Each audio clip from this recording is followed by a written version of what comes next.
When the first T20 international between Australia and New Zealand occurred 19 years ago, we didn't really know much about T20 cricket, and maybe we didn't for quite a long time. Fans of cricketers saw it alike as a joke.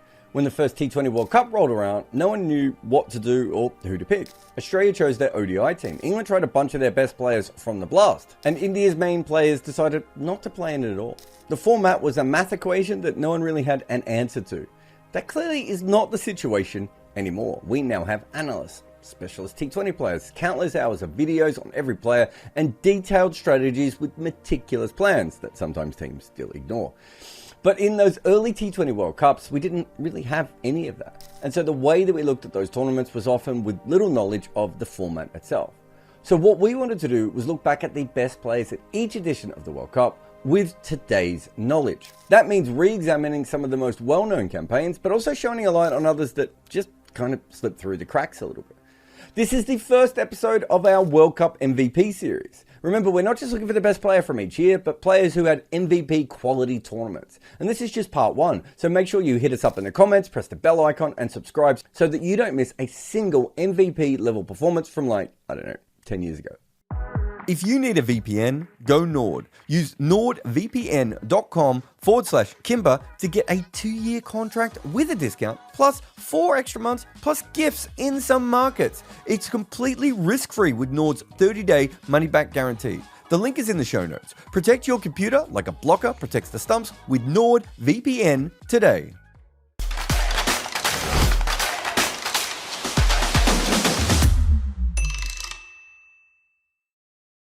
The majority of the metrics we are using are contextual because when you do something in T20 makes a huge difference. We're starting with the true average and true strike rate for the batters. Because if you're a middle order player, you are expected to have a high average since you bat in the low risk overs. But if you're a finisher, you might have to go from first ball and be dismissed. So we factor in all these things to come up with a true average. Likewise, if you bat in the middle overs, a strike rate of 140 is really good, but the same mark at the death is seen as poor. It's this difference that we factor into true strike rate. We do the same kind of thing for the bowlers because being economical in the middle is easy, as is taking wickets at the end, hence true economy and true wickets. We're also looking at raw counting stats because each player has to be involved with at least 50 balls. And with all that information, we're looking for the best outliers and the most dominant players in the T20 World Cup so far. And one thing that we should point out is that unlike our IPL MVP video, we're going to see a far greater disparity of true values here. This is because in an IPL season, you might play 10, 12, 14, 17 games, whereas it's going to be like half of that in some of these World Cups. And not even that. Let's start with the inaugural edition. In terms of true average, Brendan Taylor tops it. He had a pretty good tournament, especially since he didn't play for a particularly good side. And he only batted twice, but there was a match-winning 60 off 45 versus Australia, and he also made 47 versus England in a losing cause. Rohit Sharma was pretty good in this World Cup with a true average of 72. He scored an unbeaten 50 off 40 against South Africa when the chips were down and he was coming in at 33 for 3. But his most memorable contribution might be in the final where he scored a 16-ball 30. Matt Hayden led the run scorers chart and also does very well on all of our metrics.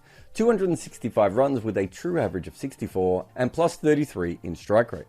Justin Kemp is probably the surprise package here. He mainly batted at number 4 and had a fantastic campaign with 173 runs, a true average of 66 and a true strike rate of 16. In terms of just true strike rate, Gale, Yuvraj, Afridi and Ashraful are clear standouts here. Gale showed us glimpses of what he would do in this format in the near future.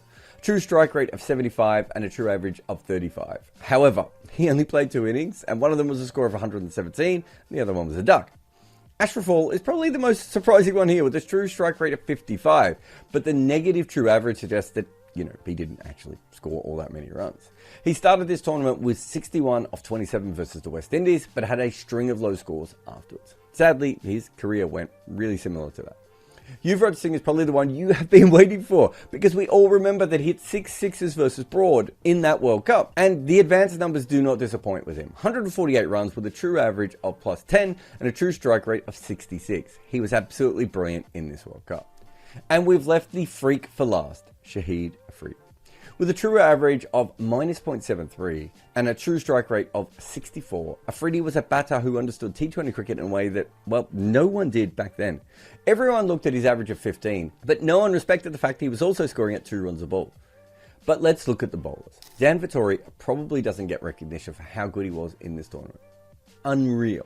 With a true economy of 3.15 and also a true wickets of 0.08.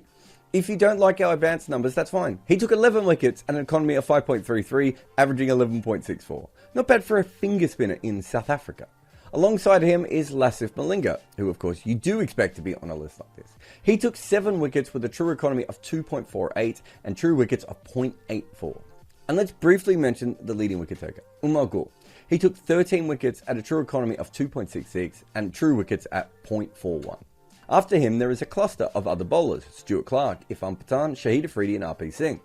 Stuart Clark is interesting because he took 12 wickets at a true economy of 1.58, and his true wickets was almost one more than you would expect in a 4-over spell. And he really wasn't ever thought about that much as a white ball bowler, but if you look at his entire career, he was pretty good in that as well.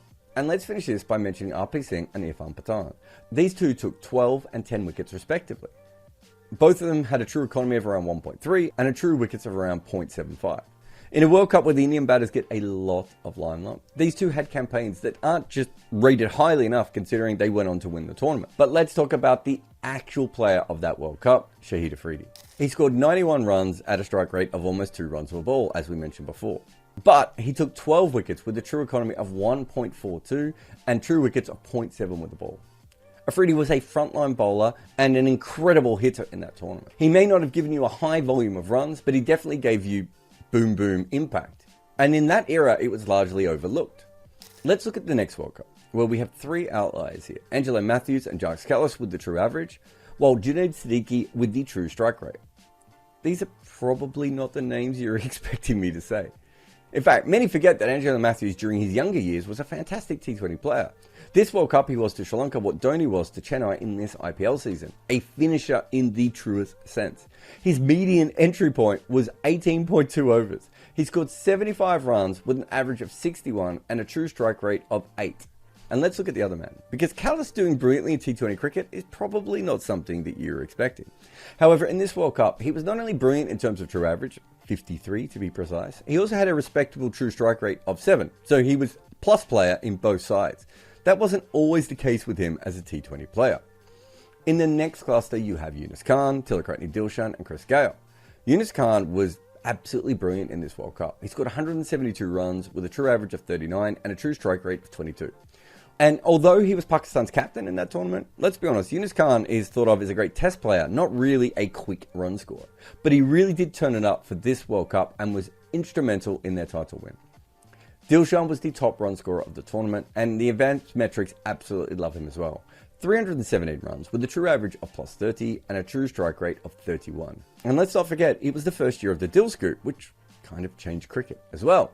So all of those things were very important. And finally, we have Gayle. And although not as dominant as his first World Cup, it's a much larger sample size here, and he was still absolutely brilliant this time. 193 runs with a true average of 27 and a true strike rate of 17. Also, he hit Brett Lee into the Archbishop Tennyson School next to the Oval. And just to finish off the batting, let's have a look at the true strike rates. Junaid Siddiqui had a great one, but he only played 2 innings. Aaron Redmond, son of Rodney Redmond, also had a fantastic true strike rate of 58. But if we move a little bit here, there are 2 names of players that you are more likely going to remember. AB de Villiers and Yuvraj Singh. This is 2 World Cups in a row where Yuvraj's name features here. And he had a brilliant addition. Although, not as dominant in terms of true strike rate as the 2007 edition. But he was still plus 38. And he had a true average of 19, which was better than last time. AB de Villiers also had very similar numbers. A true average of 19 and a true strike rate of 34. Now, let's get to the bowlers. And again, we're going to come up with some names that you were not automatically thinking I was going to mention. Prajan Oja and Wayne Parnell. The South African seamer had a ridiculous true economy rate of 3.2 in this World Cup. He was more than 3 runs and over better than expected on our metrics, and was slightly above par on true wickets. Oja took 1.29 wickets more per 4-over spell than we expected, and had a true economy of 0.36. Which is a very unusual split for a left-arm orthodox bowler. He also had an MVP level season in the IPL that year. At his best, he was absolutely brilliant, and then he was completely gone. In the next cluster, we have a bunch of bowlers grouped together. Ajanta Mendes, Umar Gul, Saeed Ajmal, Abdul Razak, Roelof van der Merwe, and Shahid Afridi. And let's talk about Roelof, because Before he played for the Netherlands and made it his life's mission to beat South Africa, he was brilliant for his home country in 2009. He had a true economy of 1.64 and true wickets of 0.61, which makes a lot more sense for a left-arm orthodox compared to Oj's numbers from before. But now let's get to Umar Gill, who dominated early T20 cricket and is probably completely forgotten about now. Certainly when it came to the ICC's team of the decade, but he was brilliant in both T20 World Cups. He's the leading wicket taker with a true economy of 1.93 and wickets at 0.43. His countryman Ajmal did really well with a true economy of 1.85 while taking wickets at just above par. But there's one other player from Pakistan that we need to mention. Shahid Afridi, again. Because he's our MVP, again. He keeps finding his way here. 176 runs at a true average of 13 and a true strike rate of 24 with the bat. And 11 wickets at a true economy of 1.57 and true wickets of 0.53. A positive quadrella. And he missed it by one in the last World Cups. And by that I mean he has a positive outcome on all of our advanced metrics, which he missed by one in the previous World Cup. And at the end of this tournament, he was clearly the player who made the biggest impact on the most important games. Shahid Afridi is underrated as a T20 player, partly because he played it after his prime. And then finally for this video, we'll look at the 2010 edition. Michael Clarke called Mike Hussey a freak after he played that innings against Pakistan in the semi-finals. He's an outlier in terms of both true average and strike rate. He made 188 runs, but at a true average of 80 and a true strike rate of 38. He was at the height of his powers during this period, and quite frankly, was a major reason that Australia were so good in that particular World Cup. And we have a great cluster of batters on the far right over here when we look at true strike rate. Mahela Jayawardene, Rohit Sharma, Chris Gayle, David Warner, Shane Watson, and Michael Lum. Warner, Watson, and Lum had great true strike rate and did it with like a par true average. Gayle had an exceptional T20 World Cup again, and Jayawardene is the only batter, along with Virat Kohli, to have scored 1,000 runs in T20 World Cups. In this edition, he had a true average of 35 and a true strike rate of 44. Rohit Sharma was also quite good here, although he only played 2 innings. MS Dhoni has a high true average, which means he had a lot of not outs. But for the first time in T20 World Cup, he's on the positive side of true strike rate. However, he didn't really have a great impact in the 2 innings where he faced more than 15 balls. And let's talk about the leading run scorer here, Kevin Pietersen. KP was brilliant in the early editions of the World Cup. And here, he had a true average of 43 and a true strike rate of 24. He also showed up with quick-fire 40s in the semi-final and the final and played a key role in England's first major trophy in men's cricket. I mean, KP helped England win their first ever World Cup. The only issue is it wasn't actually called a World Cup back then, and because it was played every 5 minutes, no one really cared all that much. When it comes to bowling, Shaun Tait is a clear outlier here, but not in the way that you would expect for someone who was just really fast and not all that accurate. Because if I told you that Tait had a great World Cup, you'd probably think that he took a lot of wickets and went for a load of runs. But the opposite happened here. He was essentially a par wicket taker, but was nearly 2 runs and over better than expected. In the next cluster, we have a few bowlers. Charl Langeveld was brilliant in this World Cup, a true economy of 1.28 and true wickets of 1.17. And just near him, we see Johan Botha and Graham Swann, who both outbowled Syed Ajmal in this World Cup, although Mike Hussey might have played a small part in that. Swann had a true economy of 0.91 and also took his wickets at 0.92. That's a remarkable season. And Mitch Johnson had a great World Cup as well. He was also very good in 2007. He is probably someone who is a much better T20 bowler than we now give him credit for. But now let us talk about the name you were absolutely not expecting to see here, Steve Smith. No, you're not looking at the wrong graphic. He was still bowling back then, and in this World Cup, he did well. He had a true economy of 0.32, so just ahead of par. But he took 0.91 true wickets. What is going on here? But our MVP for this season is Mike Hussey. As a reminder, he scored 188 runs with a true average of 80 and a true strike rate of 38. He had a median entry point of 14.2, so he came in very late in the innings. Yet he only scored 60 runs less than KP, who had a median entry point of the 4th over. So Hussey was coming in 10 overs later than KP and nearly scored the same amount of runs. That is a truly MVP caliber season by Mike Hussey.